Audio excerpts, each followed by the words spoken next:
A TV Assembleia exibe agora mais uma reportagem de uma série especial das eleições que pode auxiliar você, eleitor. Quais critérios você leva em conta na hora de escolher quem vai ocupar o executivo e o legislativo da sua cidade? Você sabe o que é responsabilidade da prefeitura? Os temas de hoje são saneamento básico e gestão do lixo.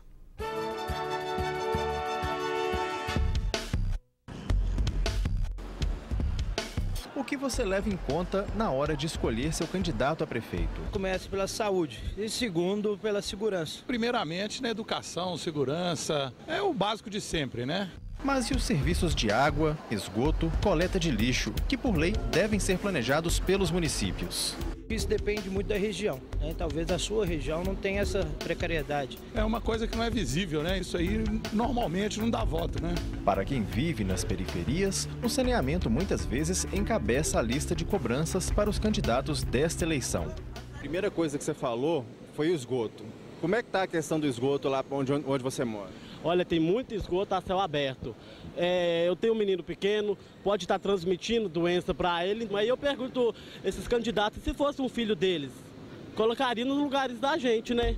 A Lei Federal do Saneamento Básico é de 2007. Ela define quais os serviços fazem parte desta política pública. São eles o abastecimento de água, o esgotamento sanitário, a limpeza urbana e o manejo de resíduos sólidos, e ainda a drenagem das águas da chuva. A lei determinou que até 2010 as cidades elaborassem planos municipais de saneamento, com as estratégias e diretrizes para o setor. O prazo foi prorrogado por 2 vezes, primeiro até 2014, depois até o final de 2015. Ainda assim, segundo o levantamento mais recente da Fundação João Pinheiro, só 28% dos municípios de Minas concluíram o plano. 48% estão em fase de elaboração e 23% das cidades não possuem qualquer planejamento. Se você não tem o plano, você deixa de acessar recursos do governo federal e, além disso, você descumpre a lei. Mas onde está o problema? Na falta de dinheiro para os planos e ações? Na baixa capacitação técnica das prefeituras? Ou na falta de vontade política dos prefeitos? O grande problema dessa questão é a excessiva centralização em Brasília, na União. Cria-se regras, cria-se obrigações para os municípios, mas não se garante, na mesma proporção, os recursos necessários para os investimentos que devem ser feitos para atender os comandos legais. Falta vontade política, mas de quem tem poder para poder fazer. E quem tem esse poder na mão é o governo federal. Se o momento do principal financiador é de pouco recurso, é preciso buscar alternativas. Preocupados com as consequências da falta de saneamento para os rios do estado, os comitês de bacias hidrográficas investem pessoal e dinheiro na elaboração dos planos. O Comitê do Rio das Velhas já destinou 5,6 milhões de reais para a formulação do documento em 26 dos 51 municípios da bacia.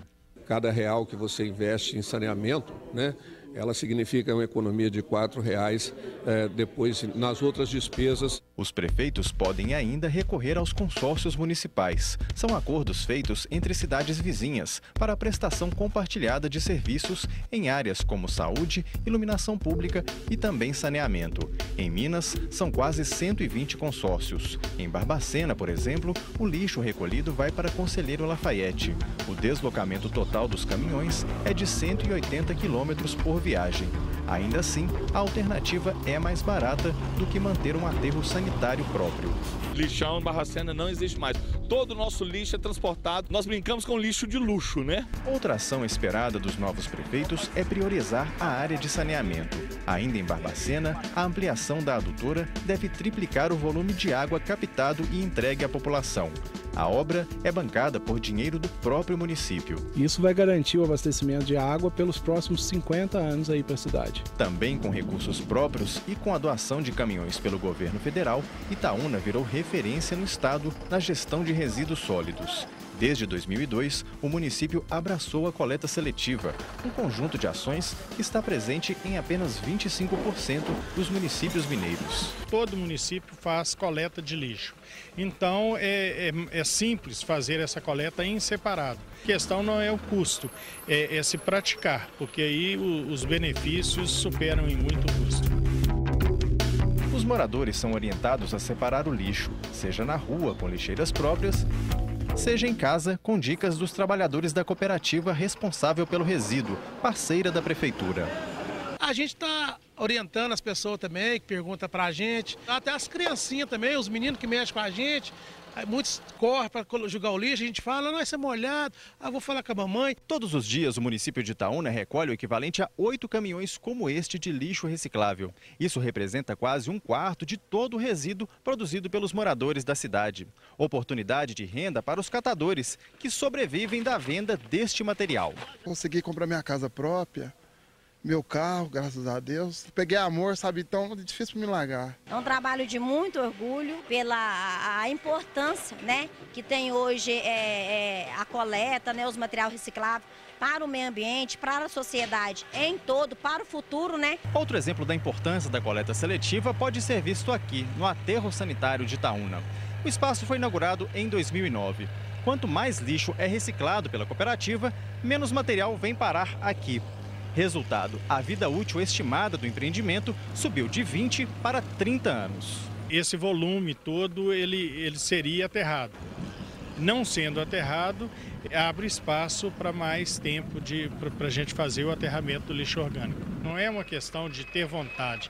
Nós necessitamos reaproveitar o máximo possível desse resíduo que a gente gera.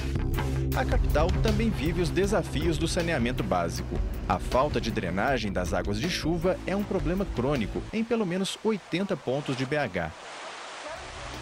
Moradores e comerciantes da Avenida Silviano Brandão acumularam prejuízos nas últimas décadas com as enchentes. Tive que amarrar a geladeira com a corrente para quando a enchente vir não levantar ela, para não acontecer igual aconteceu outra vez, jogar ela no chão, a geladeira cheia. Até uma vez teve aqui um candidato a prefeito, eu até falei com ele, por que você não tira o retrato de baixo daquela placa ali? Ele falou, qual placa? Aquela dali que era nosso sujeito de inundação. Porque não é possível que a prefeitura não tenha um engenheiro eficaz que arruma a nossa situação. Ué. O sistema de drenagem ele é extremamente importante nesse contexto, porque a falha nesse sistema não possibilita o escoamento dessa água. Quanto mais demorar a escoar, mais vai inundar, mais o nível vai subir, mais pessoas, bens, materiais, humanos e ambientais serão afetados. Hoje, com intervenções do plano em vigor, os moradores dizem que os alagamentos diminuíram. Hoje amenizou a situação, não sei se é a diminuição da chuva, né? Mas aí, graças a Deus, não tem tido mais esse tipo de problema, não. O plano de saneamento também ajudou Belo Horizonte a conquistar a primeira colocação no ranking de cidades com melhor coleta de esgoto do país. Apesar disso, no bairro Ribeiro de Abreu, moradores ainda convivem com este cenário. Fede muito, mas muito mesmo. E sem contar que quando chove mesmo, desce muita porcaria, né? Até corpo já desceu nesse rio aí. Antigamente a gente nadava no rio, até lavava roupa 50 anos atrás. E hoje? Uai, o que a gente pode fazer? Nem os governantes nenhum, só vem, faz prazo de eleição, depois coisa tudo e continua o esgoto. Mas é agora, em ano eleitoral, que o cidadão deve fazer valer seu direito. Não só ao voto, mas ao compromisso dos futuros gestores por ações em uma área tão importante e complexa como a do saneamento. Não dá para você pensar que saneamento é uma coisa que é secundária. E como cidadão, eu tenho que ficar atento a essas coisas, porque elas impactam diretamente a qualidade de vida das pessoas dentro do município.